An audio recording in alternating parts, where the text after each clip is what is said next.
The warning signal had not sounded in 40 years. Commander Ural dropped his food container when the red lights began flashing across the command deck of Sentinel-9. His forearms moved quickly to the nearest console, pulling up the sensor data that had triggered the alert. Around him, his crew scrambled to their stations, their movements sharp with fear. "What do we have?" Ural demanded. His sensor officer, a thin Bravani female named Tessic, stared at her screen with wide eyes. "Unknown vessel emerging from hyperspace. Commander. Configuration matches nothing in our database. Origin." Tessic's voice became very small. "Class 3 Deathworld. Planet designated. Earth." The command deck went silent. Every species in the galaxy knew the classification system. Class I worlds were garden planets, gentle and kind. Class 2 worlds had challenges but remained livable. Class 3 worlds were nightmares made real. Planets where the gravity crushed bones, where the atmosphere burned lungs, where predators hunted prey through every environment no Class 3 species had ever achieved spaceflight. The conditions that created intelligent life on such worlds also created beings too violent, too dangerous, too unpredictable for civilization. Until now. "How many life signs?" Ural asked. 47, Commander. All reading as the same species. Ural's hearts began beating faster. "Contact the Galactic Council. Tell them we have a first contact situation with a Deathworld species. And get me Ambassador Drellick." He studied theoretical protocols for exactly this kind of "Commander." Tessic interrupted. "They're hailing us." The main screen flickered, and then a face appeared. It was soft and strange, with only two eyes placed forward like a predator. The creature had no scales, no fur, just smooth skin in a brown shade. It smiled, showing teeth that could clearly tear flesh. "Sentinel-9 Station," the creature said in perfect galactic common. "This is Captain Rosa Okonkwo of the Earth Vessel Wanderer. We're requesting permission to dock. We need fuel and supplies, and we'd love to do some trading if you're interested." The voice was warm, friendly, almost cheerful. Ural did not know what to say. He had expected threats, demands, perhaps violence. Not a polite request for fuel. "Captain," he managed, "you are from Earth." "That's right. Sol System, Milky Way Galaxy. We've been traveling for about 2 years now, exploring. This is the first station we've found with other intelligent life." The creature called Rosa leaned forward, and her predator eyes sparkled with something that looked almost like joy. "I have to say, this is pretty exciting for us. We always wondered if we were alone out here." Tessic was checking her sensors again and again, her hands trembling. She sent Ural a private message. "Their ship is running on contained fusion. Their hull is made of compressed metals that should not exist. Their engine signatures suggest they can outrun anything in our fleet." Ural swallowed hard. "Captain Okonkwo, please hold your position. We will need to discuss your docking request." "Sure thing. Take your time." The human smiled again. "Oh, one more thing. Is there anywhere on the station that sells food? We've been eating ship rations for months, and my crew is getting pretty tired of them." The screen went dark. Ural turned to his crew. Every face showed the same expression of pure terror. A Class 3 species with faster ships, unknown weapons, and 47 crew members was sitting outside their station asking about snacks. "Get me the council," Ural said. Now. Within an hour, the news had spread across Sentinel-9. Merchants closed their shops. Families locked their doors.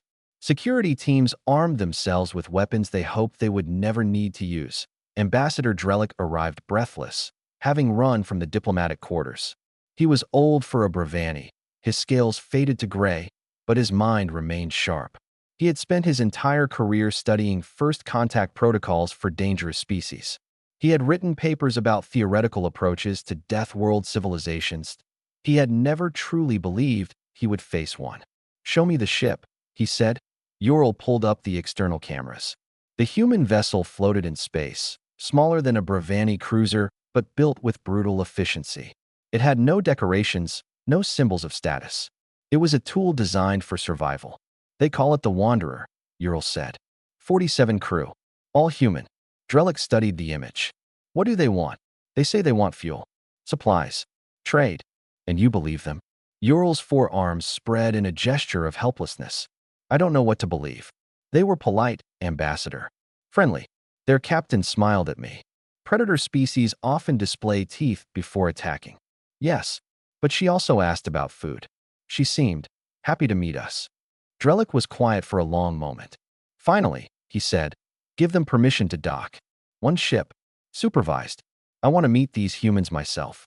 Is that wise? Probably not. But they found us, Commander. That means other human ships will come eventually, whether we welcome them or not. Better to understand them now than to face them as enemies later. The airlock cycled open 3 hours later. The first human to step on a Sentinel-9 was not Captain Okonkwo. It was a short woman with gray-streaked hair and a warm smile. She carried no weapons that Drellick could see. She wore simple clothing and boots that had clearly seen many miles of walking. She looked around the docking bay at the armed guards, the hazmat teams, the barriers designed to contain dangerous biological agents. Her smile did not fade. Hi there, she said. I'm Rosa. Is there somewhere we can sit down and talk? Maybe somewhere that sells coffee? Or whatever you folks drink around here. Drellick stepped forward on unsteady legs. First contact with a Deathworld species had begun, and the monster was asking for coffee. 3 security officers fainted during the medical scan. Ambassador Drellick watched the data scroll across the screen and felt his own legs grow weak. The human female called Rosa sat calmly in the examination chair, chatting with the medical technician about weather patterns on Earth while the machines revealed the truth of what she was. Her skeleton was dense enough to survive impacts that would shatter Bravani bones. Her muscles contained fibers designed for explosive power. Her immune system was not a passive defense, but an active army, constantly fighting microscopic invaders that lived inside her own body. She had scars. Many scars. When Drellick asked about them, she laughed. This one's from falling off a bicycle when I was 8, she said, pointing to her knee. This one's from a kitchen accident. Knife slipped while I was cutting vegetables. And this one, she showed a long mark on her arm. This was from a cat. A predator attacked you. What? No. Felix was my pet. He just got scared during a thunderstorm and scratched me. Cats do that sometimes. Drellick tried to process this information. Humans kept predators as companions. They injured themselves regularly through accidents. They survived these injuries and considered them normal. Captain Okonkwo, he said carefully, what is Earth like? Rosa thought for a moment. It's beautiful. We have oceans and mountains and forests, deserts and ice caps. The weather can be unpredictable, but that's part of its charm. Unpredictable how? Well, some areas have hurricanes, big storms that can destroy entire cities. Others have earthquakes or volcanic eruptions. The polar regions are cold enough to freeze you solid in minutes, and the equatorial zones can reach temperatures that cause heat stroke. She shrugged. You learn to adapt. Drellick felt dizzy. Every word confirmed what the scientists had warned him about. Earth was a death trap. Its people were survivors of a planetary war that never ended, and they considered it home that a young Bravani trader named Pollux had been watching the humans since they arrived.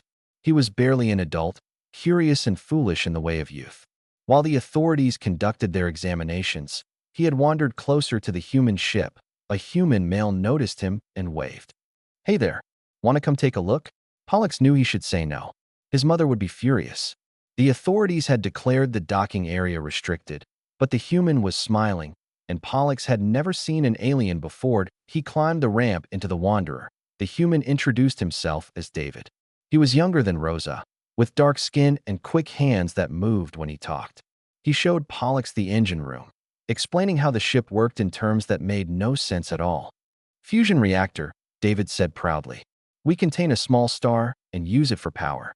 Took us a while to figure out how to stop it from exploding, but we got there eventually. Your species contained a star. A tiny one. Want some chocolate? David pulled out a small brown square and broke it in half. Pollux hesitated, then took the offered piece. He put it in his mouth. The world exploded with sweetness that Pollux's forearms trembled. His vision went sharp. His heart beat faster. The flavor was unlike anything he had ever experienced, rich and intense and overwhelming. Good, right? David grinned. We make it from beans that grow in the hot zones. Mix it with milk and sugar. Pollux could not speak.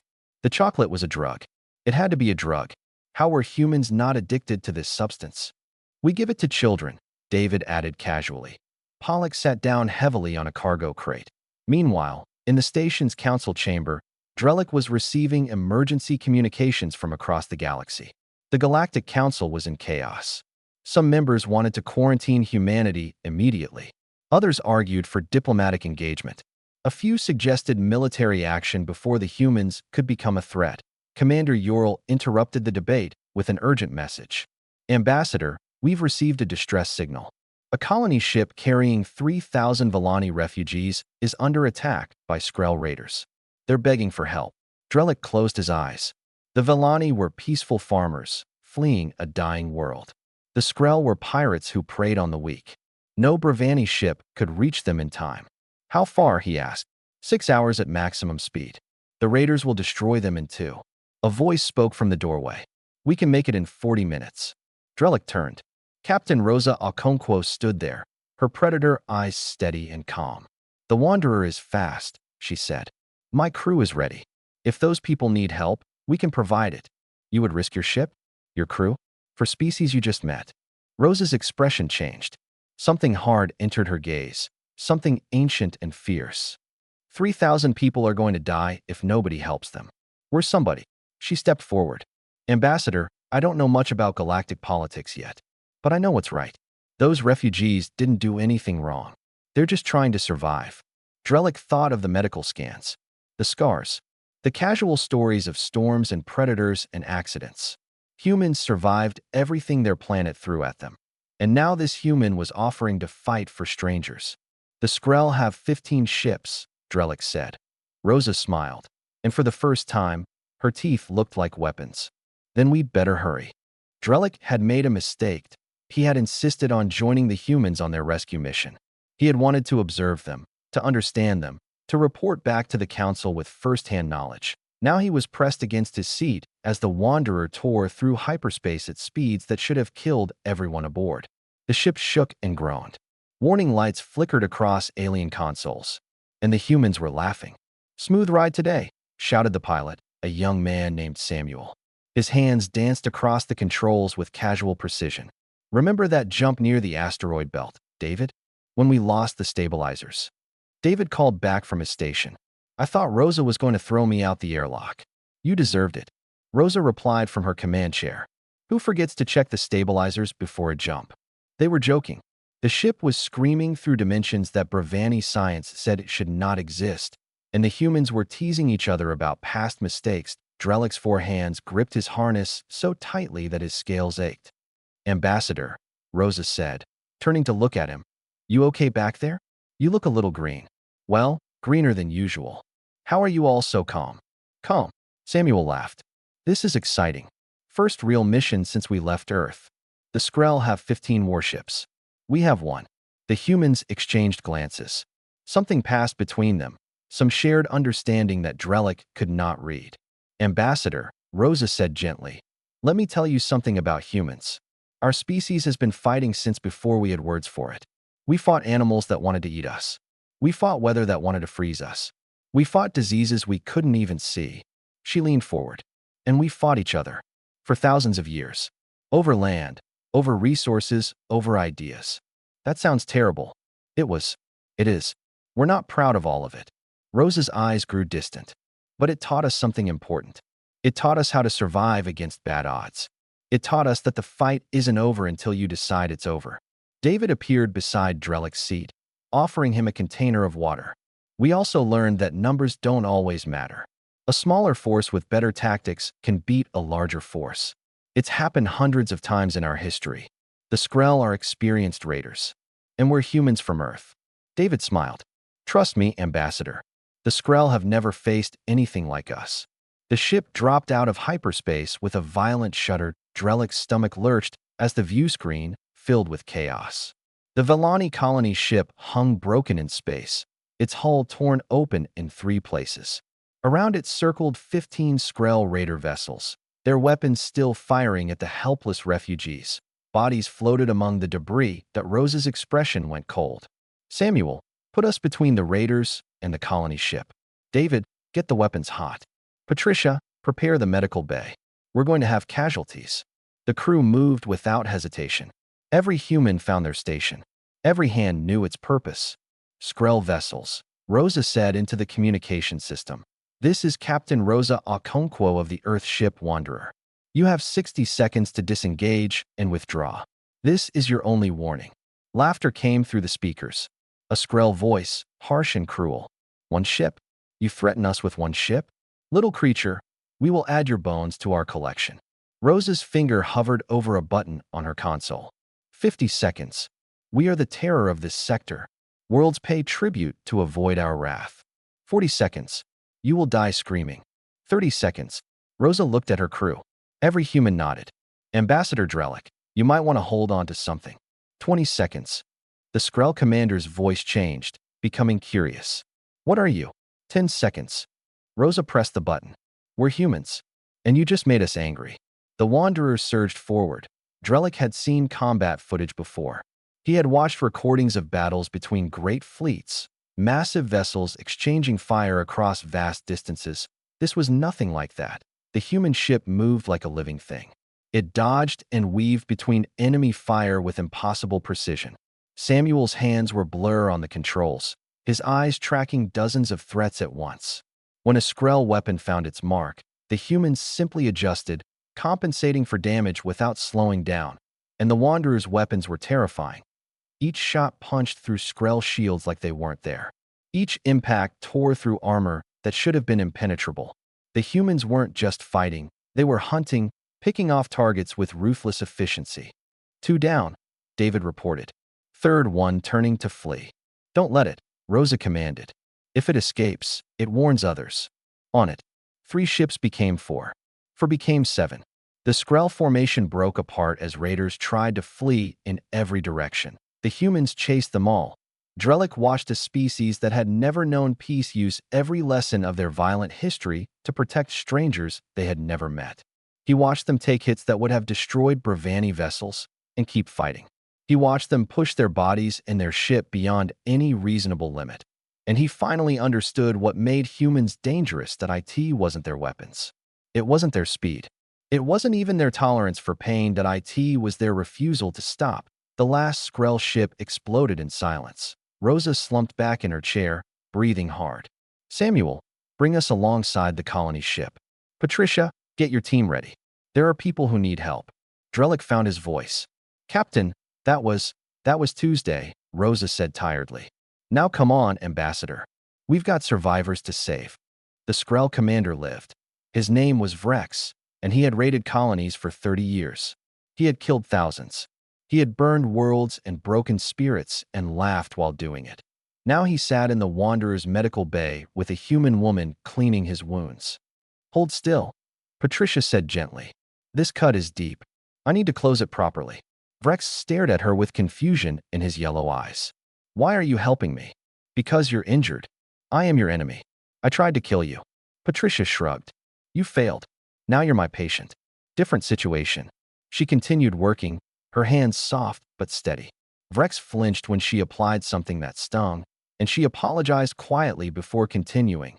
Drellick watched from the doorway, trying to understand. The battle had ended an hour ago. The surviving Skrell, 12 of them from 3 destroyed ships, had been pulled from the wreckage by human hands. They had expected torture. They had expected death. Instead, they received medical care and warm blankets. "Ambassador," Patricia said without looking up, "you can come in. I don't bite." Drellick entered slowly. "How can you treat them with kindness after what they did?" "What they did was terrible. Those refugees didn't deserve to die."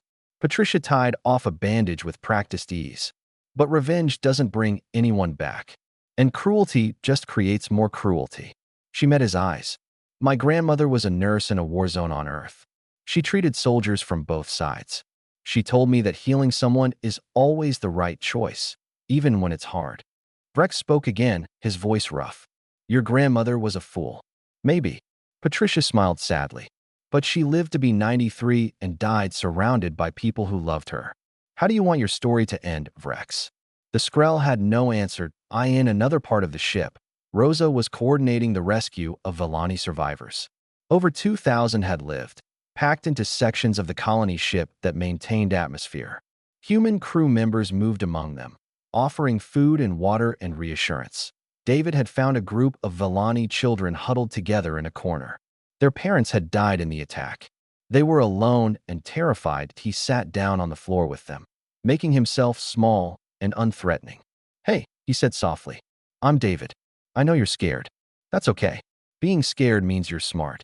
He pulled something from his pocket. "Do you want to see something cool?" The children said nothing, but their eyes followed his hands. David unfolded a piece of paper. Slowly, carefully, he began to fold it into shapes. The paper became a bird with wings that moved. When he pulled its tail, one child reached out to touch it. "You can have it," David said. "I can make more." The child took the paper bird and held it like treasure. Drellick watched this too. He watched humans move through the broken colony ship, carrying wounded and comforting grieving and sharing their own food with people who had nothing. He watched them work without complaint, without rest, without asking for anything in return. He found Rosa in what remained of the colony ship's bridge, talking with the Vellani captain. "We can tow you back to Sentinel-9, Rosa was saying. "The station has repair facilities. Your people will be safe there." The Vellani captain, an elderly female named Pell, clutched Rosa's hand with trembling fingers. "Why? We have nothing to offer you. We cannot pay for this." "You don't have to pay. Then why help us?" Rosa was quiet for a moment. "Because that's what good people do. Because tomorrow, we might need help, and I hope someone would help us. Because my crew and I traveled across the stars looking for life, and now that we've found it, we're not going to let it die if we can stop it." Pell began to cry, soft and quiet. Rosa held her until she finished. When Drellick and Rosa returned to the Wanderer, Samuel was waiting with news. "Captain, we're getting transmissions from across the sector. The battle was witnessed by long-range sensors. Everyone knows what we did. Good or bad. Both. The Vellani are calling us heroes. The Skrell are promising revenge." Samuel hesitated. "And the Redhani Dominion has issued a statement. They say humanity is a threat to galactic stability. They're calling for action." Rosa's expression hardened. "What kind of action?" "They're not specific, but they have the largest fleet in the quadrant." Drellick felt cold fear settle into his bones.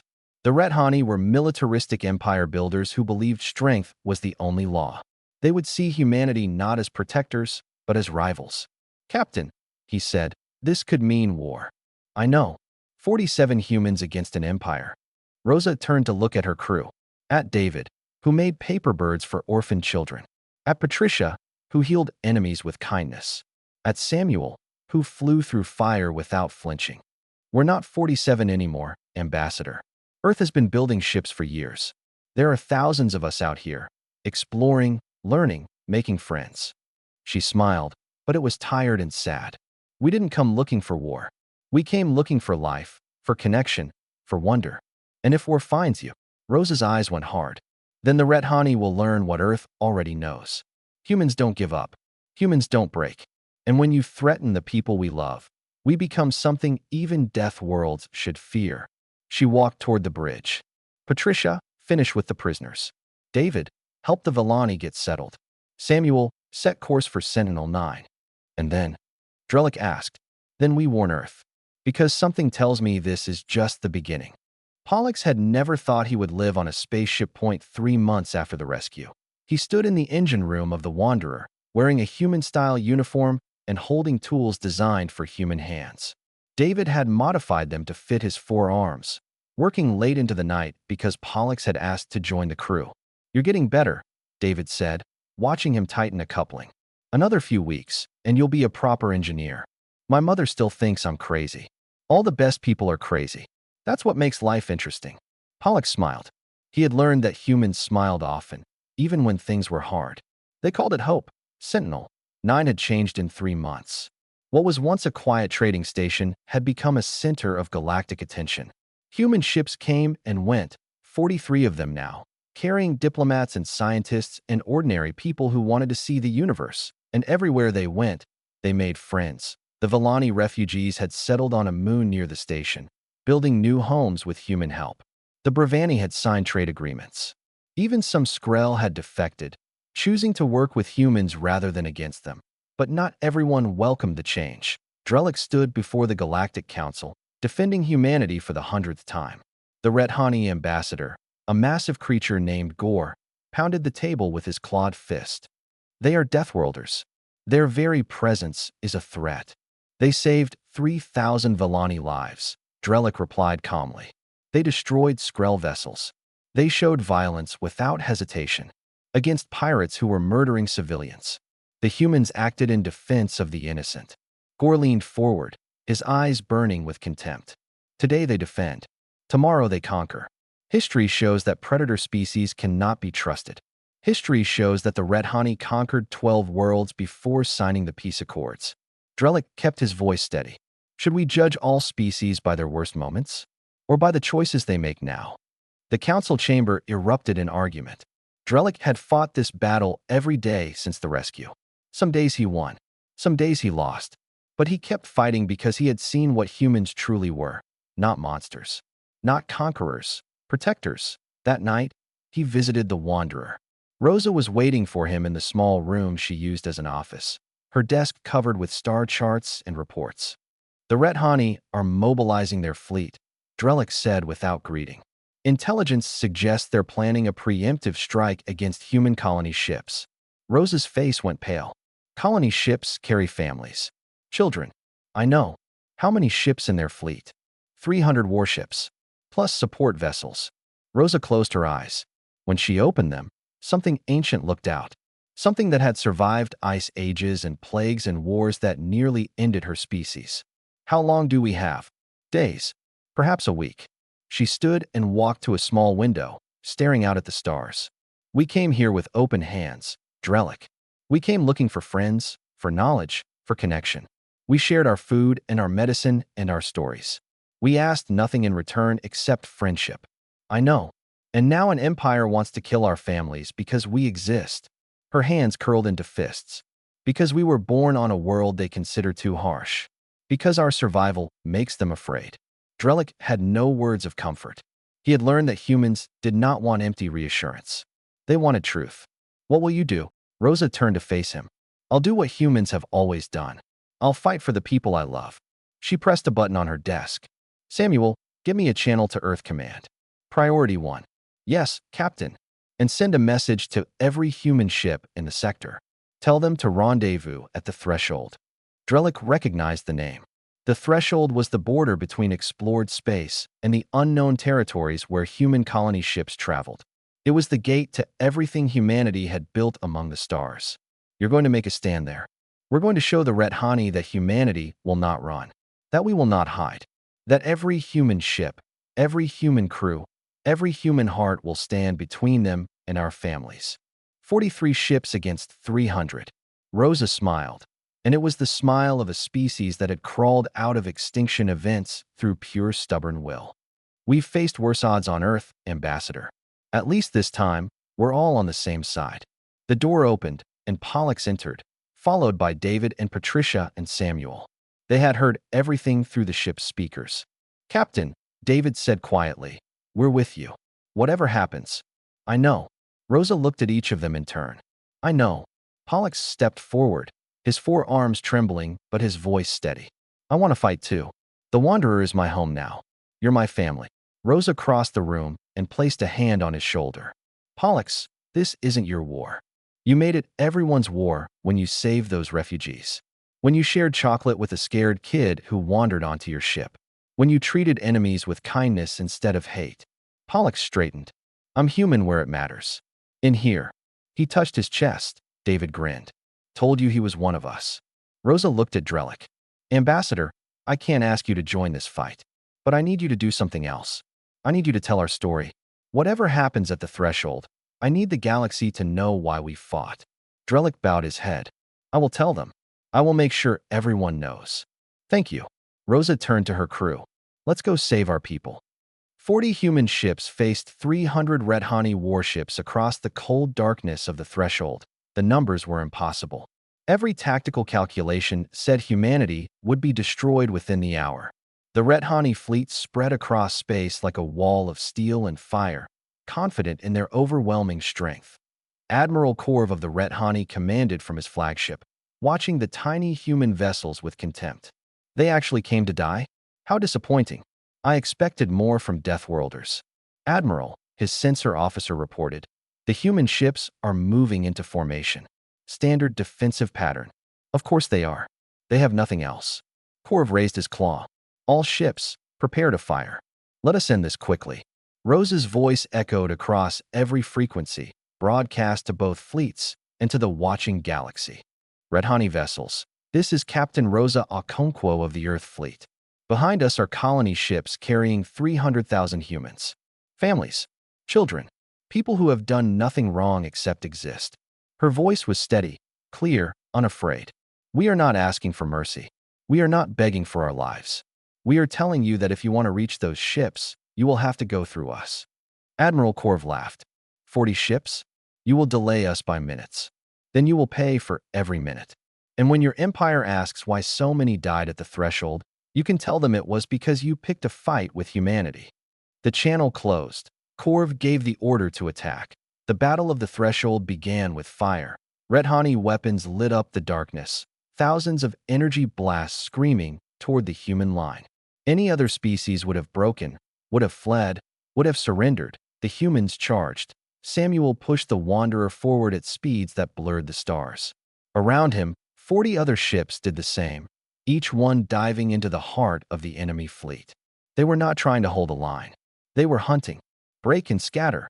Rosa commanded. Target their command ships. Make them chase us. The human ships split apart like seeds in the wind, each one taking a different path through the Red Honey formation. They were smaller, faster, harder to hit. And they struck with precision that made the Red Honey reel. David's weapons found the weak points in Red Honey armor, the places where shields overlapped imperfectly. Patricia coordinated damage control, keeping the Wanderer fighting through hits that should have destroyed them. Pollux worked beside human engineers, his forearms moving as fast as any of them. 3 ships down, Samuel shouted. No, 4. The Red Honey are trying to regroup. Don't let them. Rosa was everywhere at once, giving orders, adjusting tactics, pulling her scattered fleet together and apart like fingers on a hand. Alpha Wing, hit their eastern flank. Beta Wing, draw fire from the flagship. Everyone else, keep moving. The galaxy watched through long-range sensors. They watched 40 human ships dance through 300 enemy vessels, refusing to die, refusing to break, refusing to stop fighting. And slowly, impossibly, the Red Honey began to fall back. Admiral Korv screamed orders from his bridge. His fleet outnumbered the humans nearly 8-1. His ships were larger, more powerful, better armed. But his crews were conscripts fighting for conquest. The humans were families fighting for survival. There was no comparison. They won't stop, one of his officers reported, panic in his voice. We destroy 1 ship, and 2 more take its place. They keep coming. Then destroy them all. We're trying. They won't die. A human ship, badly damaged and burning, turned toward the Red Honey flagship. It was moving too fast to dodge, too broken to survive, but the crew was still alive. And they had one final choice to make. The ship's captain broadcast one last message. Tell my daughter I love her. And tell the Red Honey this is what humans do for family. The ship crashed into the flagship's shield generators, exploding in a ball of light that tore through Red Honey defenses. Rosa's voice came over the fleet channel. All ships, the flagship is vulnerable. Everything you have. Now, 12 human ships converged on Admiral Korv's vessel. They pounded it with every weapon they had, overwhelming systems designed to handle any normal enemy. The flagship fell. Admiral Korv died, still not understanding how he had lost. The remaining Red Honey ships scattered, fleeing in every direction. Some surrendered. Others simply ran. The battle had lasted 2 hours. 40 human ships had faced 323 human ships survived. Rosa stood on the bridge of the Wanderer, looking at the wreckage floating through space. Her face was wet with tears. She did not remember crying. Captain, Samuel said quietly, the colony ships are safe. They made it through. I know. Her voice was rough. I know. 1 year later, Drellick stood on Sentinel-9 and watched human children play with Bravani Young in the station's garden. They laughed in a language they had invented together, chasing each other through artificial sunlight. The Battle of the Threshold had changed everything. The Red Honey Dominion had collapsed into civil war, its people questioning leaders who had led them to such a devastating defeat. Human ships traveled freely now, welcomed in ports across the galaxy. David and Pollux ran a trading company together, bringing goods and ideas between species. Patricia had opened a medical clinic that treated anyone who needed help. Samuel taught young pilots, human and alien alike, how to fly with courage and skill, and Rosa Okonkwo had become Earth's first ambassador to the Galactic Council. Drellick finished his report, the one he had promised to write. He had titled it simply, Children of Earth. When the Class 3 Deathworld ship appeared, he wrote, "We expected monsters. We found something far more dangerous and far more wonderful. We found a species that had every reason to become conquerors and chose instead to become protectors. We found humans, and they found us." He looked up at the stars and smiled. The galaxy would never be the same, and that was exactly as it should be.